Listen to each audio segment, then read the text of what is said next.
이렇게 오랜만에 건강한 모습으로 또 보고 싶었고 또 함께 예배하고 싶었던 우리 성도님들과 함께 이렇게 예배하게 해서 대단히 감사합니다. 이거 좀 벗을게요.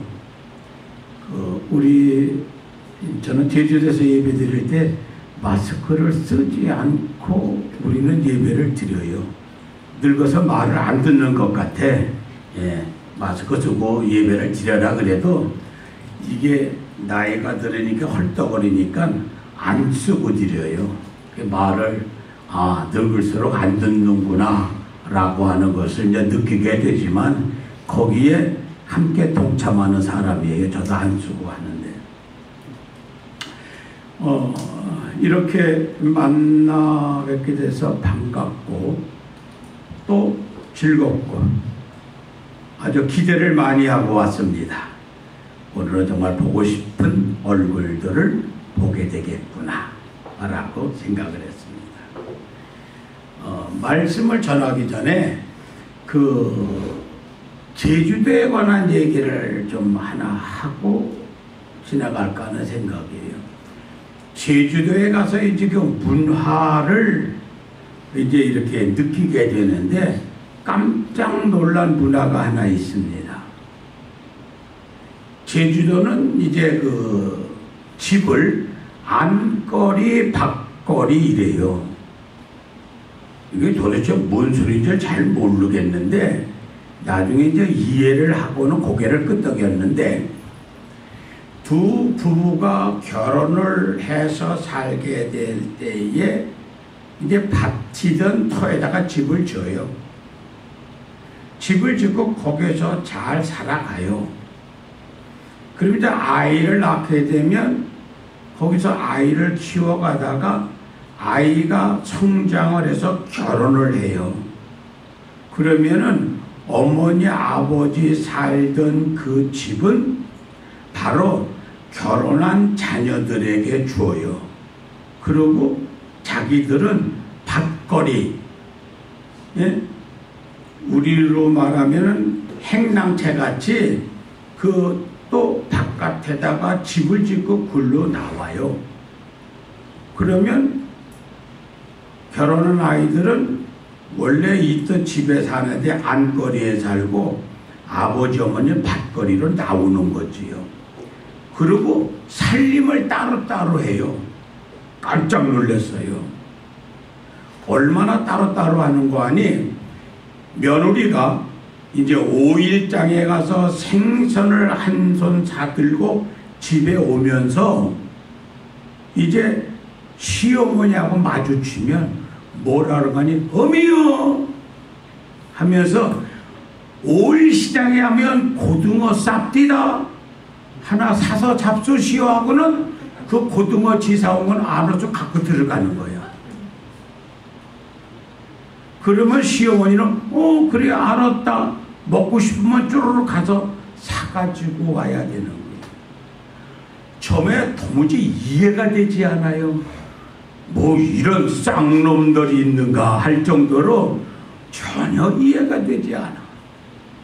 그런데 그 제주도 문화가 그러니까 나중에는 그러는구나.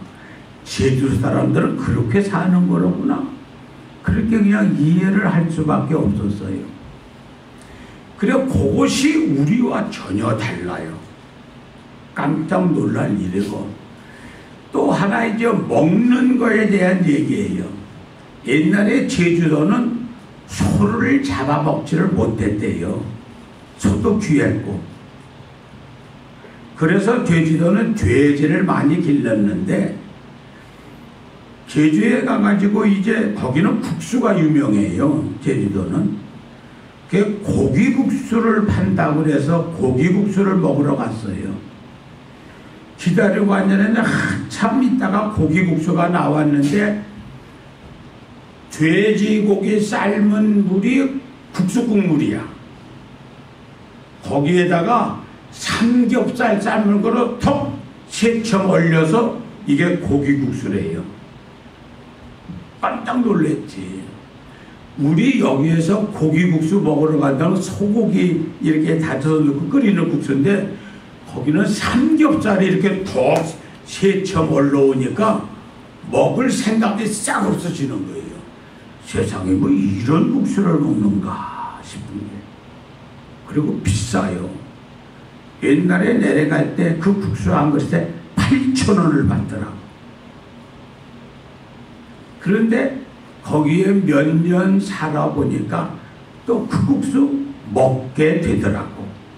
사람은 그저 적응해 가는 것 같아요. 우리가 전혀 생각하지 못했던 음식을 대하면서 아, 제주도는 이렇구나. 문화를 대하면서 아, 같은 나라 사람인데 문화가 이렇게 다르구나. 서로 이해를 하고 서로 이렇게 배려를 해야 되겠다라고 하는 생각을 해봤습니다.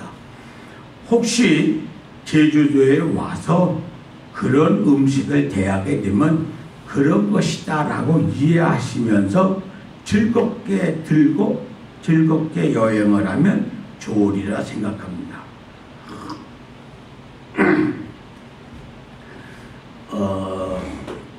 제가 5월 초에 교회에서 마스크 안 쓰고 예배 드리다가 아마도 코로나에 걸렸던 것 같아요. 그래서 2주간 격리를 했고 그 다음 예방주사를 3차까지 맞았는데도 이게 코로나가 걸려서 집에 사람하고 둘이 2주간 격리를 했고 이제 뭐 한 달 이렇게 지났습니다만은 괜찮은 것 같아요. 코로나 걸려서 집에 이제 이렇게 격리되어 있으니까 할 일이 아무것도 없더라고요. 그래서 성경을 뒤척이면서 성경을 다시 한번 정독을 하게 됐는데 제가 여기서 목회할 때 레위기서에 대한 설교를 그렇게 많이 못했던 것 같아요. 그래서 레위기서를 다시 한번 깊이 살펴보면서 나름대로 은혜를 받은 것이 있어서 오늘 레위기서를 중심으로 함께 은혜를 나누려고 제목을 어떻게 하나님을 예배할 것인가 이렇게 일단 제목을 정했습니다.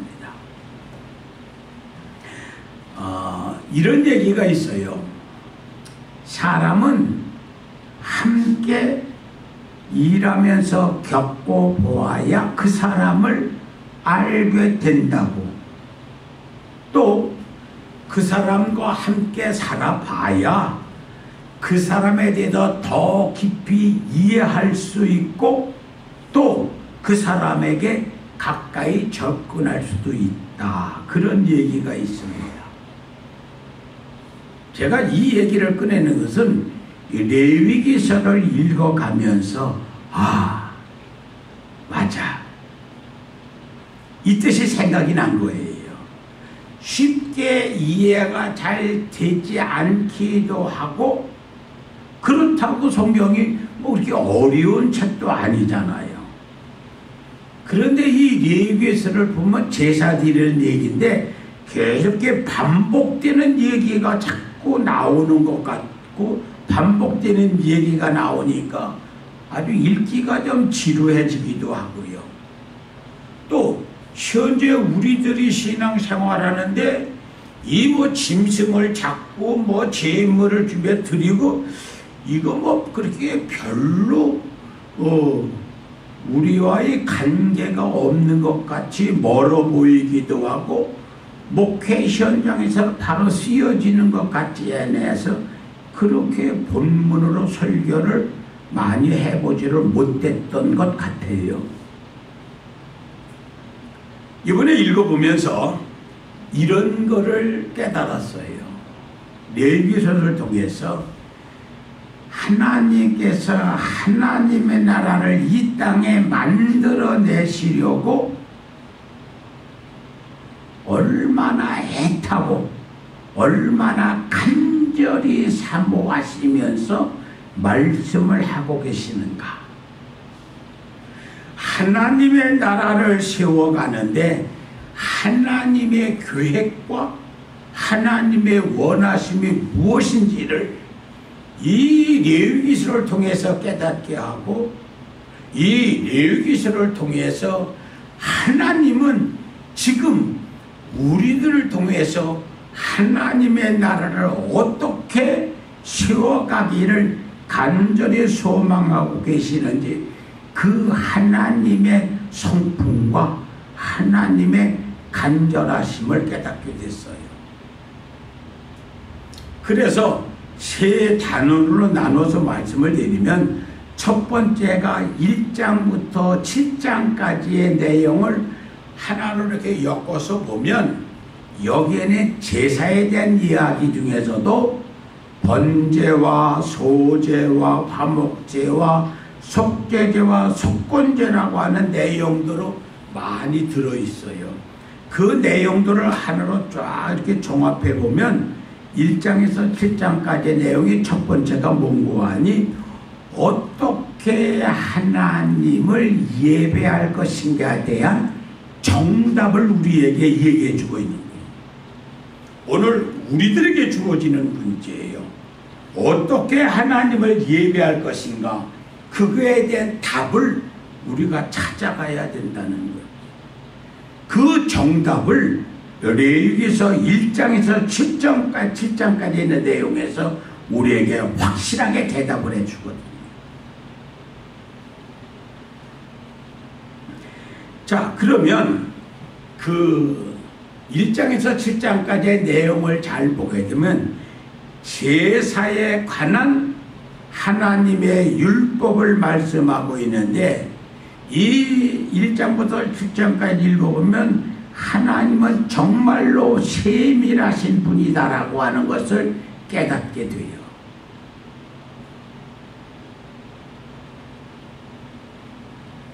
그러니까 제사를 드릴 때에 제물을 준비하는데 소든 양이든 염소든 뭐 곡식이든 가루든 어떤 걸로 예물을 드리든 준비하는 과정을 설명하고 있는데 그 과정이 너무나도 세심하게 자세하게 줄줄이 설명을 하고 있단 말이에요. 짐승을 잡을 때 얼마나 깨끗이 정갈하게 준비해야 되고 그 다음에 각을 떠야 되고 그 다음에 제단에다 뿌리기 위해서 피를 받아야 되고 또 제단에 불에다가 태우기 위해서 어떻게 준비해야 되고 내장들은 어디에다 처리해야 되고 그 다음에 비둘기들이나 집비둘기들이나 곡식들의 가루들은 어떻게 준비해야 될 것을 쫙 설명을 하는데 요지는 마음과 뜻과 정성을 다해서 준비하라는 거죠. 건성건성 준비하라는 말이 아니에요. 그냥 되면 되는 대로 준비하라는 말이 아니에요. 정성을 다하고 마음을 다하고 뜻을 다해서 준비를 하라라고 말씀해요. 이 말씀을 보면서 톡 무슨 생각이 나는 거 아니?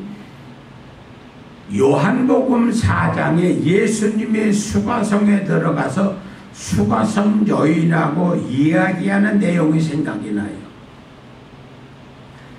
요한복음 4장에 예수님이 수가성으로 가셔서 운물가에서 여인을 만나 대화를 나눠요. 그때 뭐라 그래요? 주님이 그 여인에게 예배하는 것에 대해서 얘기를 해요.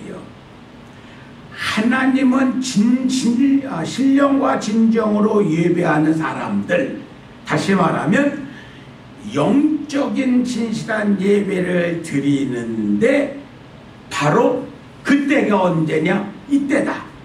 그러면서 하나님은 영이시다. 그래서 예배하는 사람은 신령과 진정으로 영적인 신령한 예배를 드려야 한다라고 얘기를 해요. 그러니까 레위기에서 말씀하고 있는 그 하나님의 율법은 주님은 신령과 진정으로 예배를 해야 된다 이렇게 말씀을 한단 말이에요. 신령과 진정으로 예배해야 된다고 하는 말인데, 이 말씀을 우리는 수도 없이 들어왔고 너무나도 익숙하게 잘하는 말씀인데, 이 말씀을 이렇게 생각을 해보시면 어떨까 합니다. 이 세상에 사는 사람들이 하나님을 만나, 예배는 이 세상에 사는 사람들, 여러분들과 내가 예배를 통해서 하나님을 만나는데, 그 하나님을 만나 그 하나님이 어떠한 하나님이신지를 알고 깨달아가는 것이 바로 예배를 통해서 얻어지는 축복이라는 말이에요. 얼마나 하나님이 세밀하신 하나님이시고 얼마나 하나님이 깨끗하시고 정결하신 하나님이신지를 우리는 예배를 통해서 하나님을 만나 그 하나님을 배워가고 그 하나님이 어떤 하나님인지를 알게 된다는 말이지요. 그래서 이 레위기서의 위대한 내용은 바로 이와 같이 하나님이 누구이신지를 알고 깨달아가는 것이기 때문에, 유대인들은 글을 읽기 시작하면 제일 먼저 레위기를 읽혔다는 거지요.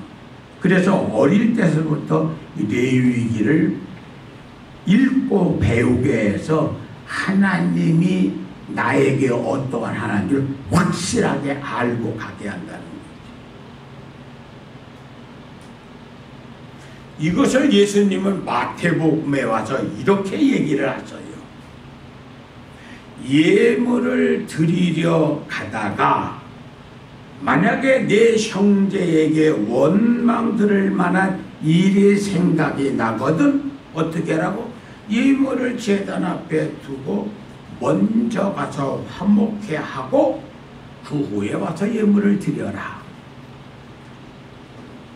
아까는 어떠한 하나님인지를 알면서 주님은 내가 예배를 드리러 올 때에 형제 간에 친구 간에 정말로 오해할 일이나 그 다음에 원망 들을 말이 있으면 그냥 오지 말라는 거예요.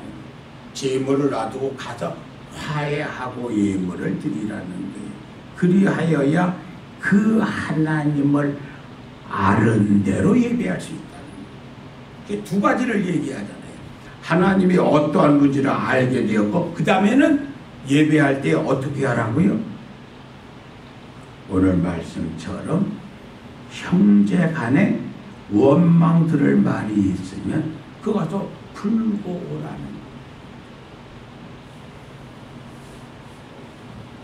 얼마든지 할 수 있습니다. 전화로도 할 수 있고 가서 만나서도 할 수 있고 항상 한 몸이기 때문에 오해 없고 원망할 것이 없도록 우리 성도 간에 잘 맞추어서 정말로 어떻게 하나님을 예배할 것인가에 대해서 신령과 진정으로 예배할 수 있는 은혜가 있어지도록 준비하시고 또 다짐하시면서 간직하는 은혜가 있어지기를 주의 이름으로 축원합니다. 그 다음에 이제 두 번째 얘기는 11장에서 15장까지의 얘기인데, 여기는 정결의식에 대해서 그 다음에 여러 규정에 대해서 아주 정신없이 얘기를 하는 것 같아요. 그런데 이 내용을 종합적으로 쫙 모아보면 하나님 앞에서 어떻게 살아낼 것인가에 대한 정답이에요. 어떻게 하나님을 예배해야 될 것인가를 말씀드리고 나서 그 다음에는 하나님 앞에서 어떻게 내가 살아내야 할 것인가에 대한 구체적인 설명을 하고 있는 겁니다. 쉽게 얘기하면 무엇을 먹고 어떻게 입고 어디서 살 것인가, 아주 예민한 문제입니다. 우리나라는 전 세계의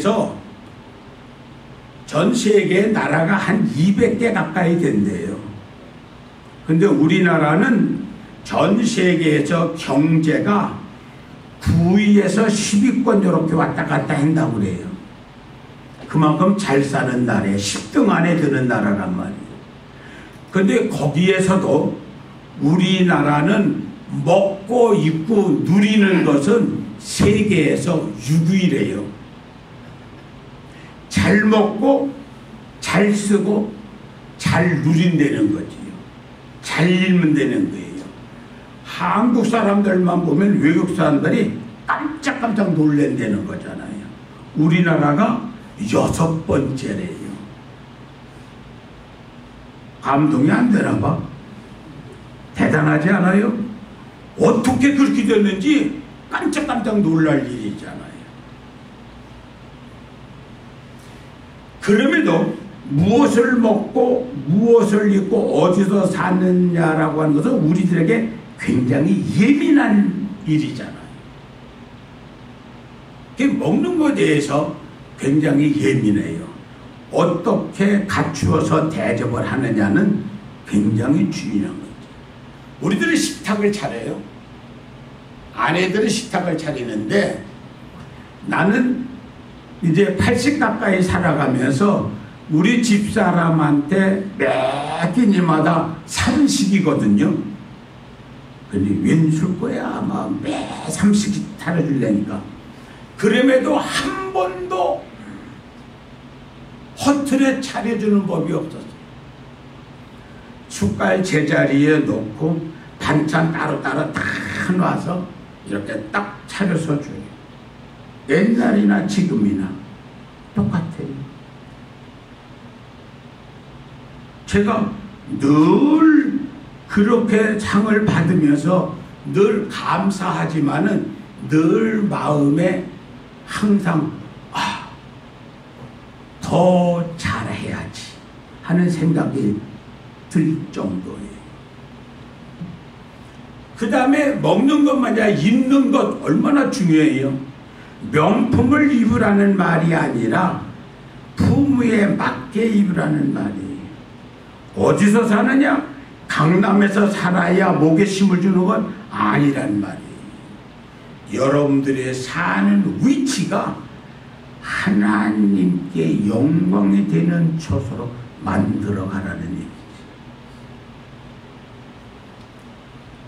우리들을 향하여서 성경은 뭐라고 하니 하나님의 소유된 백성이고 거룩한 하나님의 사람들이고 제사장 같은 직분을 가진 사람들인데 이러한 우리들이 살아가는데 무엇을 먹고 입고 어떻게 살아내야 하는지를 구체적으로 설명하고 있는 것이 레위기서에 있다는 거예요.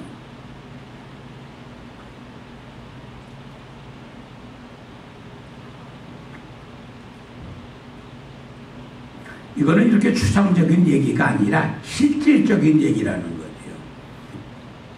우리들이 일상생활에서 신앙인으로서 믿음의 사람으로서 무엇을 먹고 어떻게 입고 어디에 살 것인가 이 도전 앞에 항상 아멘하고 항상 감사할 수 있어야 된다는 거죠. 그래서 주님은 이 레위기서에 있는 말씀을 요약해서 마태복음 6장으로 가면 이런 말씀을 해요. 너희가 무엇을 먹을까 무엇을 입을까 염려하지 말라는 거예요. 이건 세상 사람들이 하라는 거예요. 그러면서 뭐라고 그래요? 공중에 나는 새를 봐라.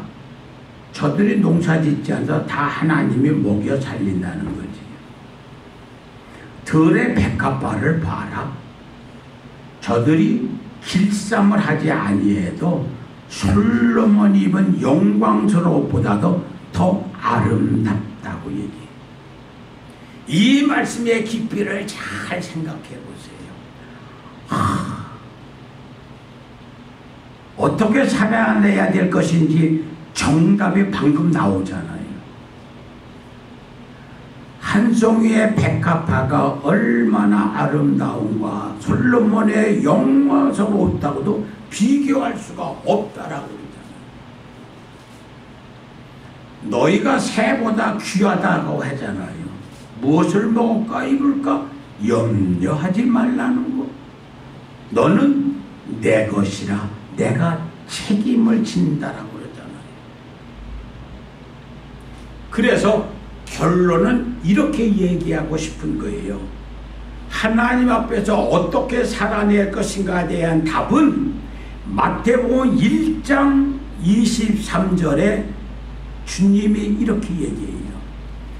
자녀가 잉태하여 아들을 낳으리니 그의 이름을 임마누엘이라 부를 것이다. 성탄절에 하는 설교 같지만 임마누엘이라고 하는 것은 무슨 뜻인지 알지요? 하나님이 우리와 함께 계신다. 그러니까 그분 앞에서 무엇을 먹고 어떻게 입고 어디에 살 것인가 하나하나 신중하게 생각하고 고민하고 결정하되 하나님이 기뻐하시고 영광을 받으실 만한 것으로 결정해 가면서 하나님의 사람들로 살아내라는 말씀이에요. 동행한다고 하는 말은 같이 간다는 거잖아요. 누가복음 24장에 가게 되면 엠마오로 가는 제자들이 주님과 동행하잖아요. 그런데 잘 몰라요, 주님인지. 오늘도 우리는 주님과 동행하면서 잘 모를 수 있지만 그러나 동행하면서 어떻게 간섭해 가신다는 거예요. 하나님이 영광을 받으시도록 우리를 입히시고 먹이시고 살아가게 하신다는 거죠. 그래서 한 걸음 걸음 내딛는 것이 주님과 동행하는 복된 걸음인 줄로 믿으시고 오늘부터라도 더 그렇게 살아내라는 거예요. 이것이 레위기가 오늘 우리에게 알려주시는 하나님 앞에서 어떻게 살아내야 될 것인가, 그 두 번째 답이에요. 그 다음에 이제 한 가지 더 말씀을 드리고, 세 번째 얘기는 16장부터 끝장까지의 내용인데 거기는 죄의 문제를 어떻게 해결할 것인가에 대해서 말씀하고 있어요. 죄의 문제를 어떻게 할 것인가 그 말이에요. 창세기 39장에 가면 요셉에 관한 얘기가 나와요. 요셉이 보디발의 집에 종으로 팔려가서 그 집에서 일을 해요. 근데 워낙 성실하니까 가정 총무가 되잖아요. 근데 요셉이 잘생겼던 모양이에요. 인품도 좋았고 멋졌었던 모양이에요. 그러니까 보디발의 아내가 요셉을 유혹하잖아요. 그래서 요셉이 불려 들어가서 어째요? 여인한테 붙잡힌단 말이에요. 그때 요셉이 뭐라고 얘기하는 거야? 이렇게 얘기해요. 이 집에 나보다 더 큰 이가 없다. 그렇지 않느냐? 주인이 나에게 아무것도 금한 것이 다 나에게 맡기셨다. 그러나 당신만큼은 나에게 맡기지 아니하셨다. 왜냐? 당신은 그 사람의 아내이기 때문이다. 그러면서 뭐라고 해요? 내가 어찌 큰 악을 행하여 하나님 앞에 범죄하리요? 뭐라고 요셉이 고백을 해요. 그게 무슨 말이냐 하면 사람들과의 관계에서 잘못되어 행하여진 악을 그냥 사람들의 일로만 끝나는 것이 아니라 하나님과 연관돼서 하나님께 범죄하였다라고 우리에게 깨닫게 하고 있단 말이에요. 모든 사람들은, 우리들은 처음부터 하나님의 형상대로 만들어진 사람들이고, 또 우리들의 생명과 영혼을 비롯해 모든 것이 하나님과의 관계 속에 있기 때문에 죄를 짓는 것이 하나님과 연결되어 있고, 용서받는 것도 하나님만이 용서하실 수 있단 말이에요. 왜? 사람과의 관계로 이루어진 죄도 하나님께서 하나님의 죄로, 하나님과 죄로 인정하시니까 죄를 용서하시는 하나님밖에 없단 말이에요. 그래서 하나님만이 용서할 수 있고 죄의 문제를 해결하실 수 있는 분은 오직 하나님 한 분뿐이다는 말이에요. 목사도 해결할 방법이 없어요. 교회의 중직 장로도 해결할 방법이 없어요. 내가 내 죄를 해결할 수 있는 방법이 없어요. 하나님의 형상대로 지어주신 하나님만이 그 해답을 갖고 있단 말이에요. 정답을 갖고 계시다는 것이 레위기서의 얘기예요. 그 죄의 문제를 해결하는 방법으로 레위기서 1장부터 제사를 얘기해요. 제사를 가르치는데 제사를 지낼 때에는 제물이 있어야 되잖아요. 제물을 드릴 때에는 죄의 값으로 제물을 드리는데 제물은 짐승이든 곡식이든 죽어야 된다는. 그래서 피를 뿌려야 죄가 사해진다는 거죠. 그러면 우리들이 죄 질 때마다 죽어야 되면 몇 번쯤 죽으면 깨끗해질 것 같아요. 죄 질 때마다 죽는다고 하면 여기에 살아남아 있을 사람 하나도 없단 말이에요. 레위기가 얘기하는 것은 내가 지은 죄 때문에 짐승이 죽는 것, 내가 지은 죄가 10번이면 짐승을 10번 잡아야 된단 말이에요. 얼마나 끔찍한 일이냔 말이에요.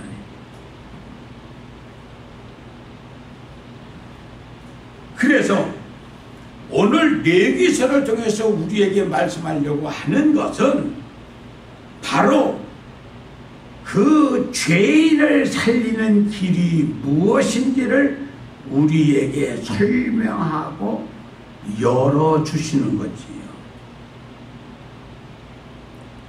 어떻게 해야 너희들이 살아갈 수 있다? 바로 제물을 드리는 일인데, 제물을 드리는 일은 너의 죄로 이 짐승이 죽는 것이다. 이 짐승이 죽어 피를 쏟아 하나님 앞에 드려질 때 비로소 내가 살아날 수 있다는 거죠. 하나님의 사람으로 살아날 수 있다는 거죠. 이것을 신약에 와서 히브리서는 이렇게 얘기를 해요.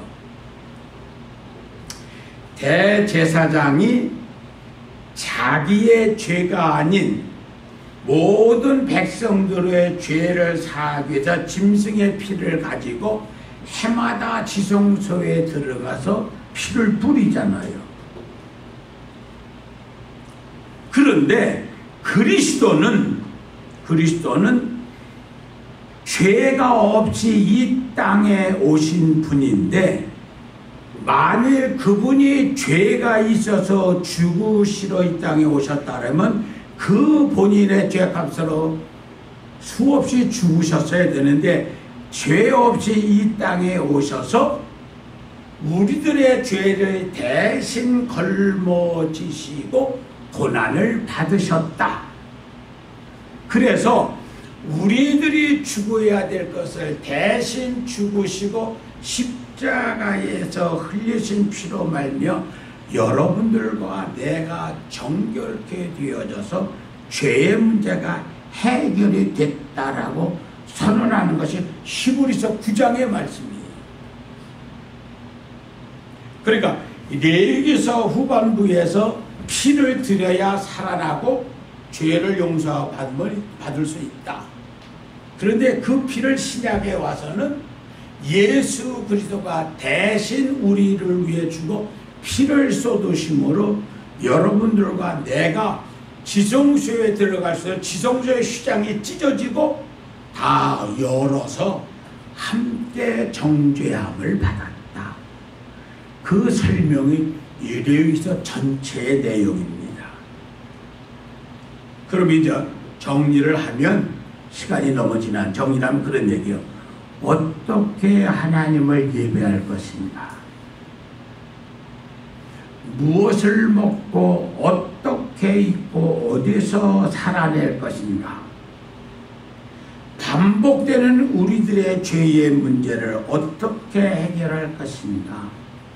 오늘 설명한 내용을 마음속에 잘 기억하시면서 하나님께 드려지는 모든 것이 거룩한 것임을 다시 한번 확인하시고 하나님과의 관계를 온전히 회복시키면서 정한 것과 부정한 것, 옳은 것과 그른 것, 잘된 것과 못된 것들을 잘 분별하고 선택을 하셔서 하나님 앞에서 말씀과 동행하면서 하나님의 사람으로 바르게 살아내기를 소원하는 것이 레위기서의 요약의 말씀입니다. 그래서 레위기 말미 부분에 이렇게 말합니다. 내가 그들의 하나님이 되기 위하여 민족들이 보는 앞에서 애굽 땅으로부터 그들을 인도하여 낸 그들의 조상과의 언약을 그들을 위하여 기억하리라. 나는 여호와니라. 왜 인도해 냈고 왜 살아가야 되는지를 분명하게 레위기를 통해서 설명해 주는 것과 같이 오늘 여러분들에게 어떻게 예배할 것인지, 어디서 살아낼 것인지, 어떻게 먹고 입을 것인지, 그 다음에 죄의 문제를 어떻게 해결할 것인지를 고민해 가면서 말씀과 동행하는 삶이 이어지기를 주의 이름으로 축원합니다. 은혜로우신 아버지 하나님 진실로 감사를 드립니다. 어떻게 하나님을 예배할 것인지를 늘 고민하면서 신령과 진정으로 예배케 하시고 무엇을 먹고 어떻게 입고 어디서 살 것인지를 날마다 살펴보게 하시되 주님 앞에서 행하여 나갈 수 있도록 도와주시고 또 우리에게 말씀해 주시는 것과 같이 매일 반복되는 죄의 문제를 하나님 앞에서 날마다 내어놓고 동행해가는 삶이 되도록 은혜를 더하여 주시옵소서. 감사를 드립니다. 예수님의 이름으로 기도하옵나이다. 아멘.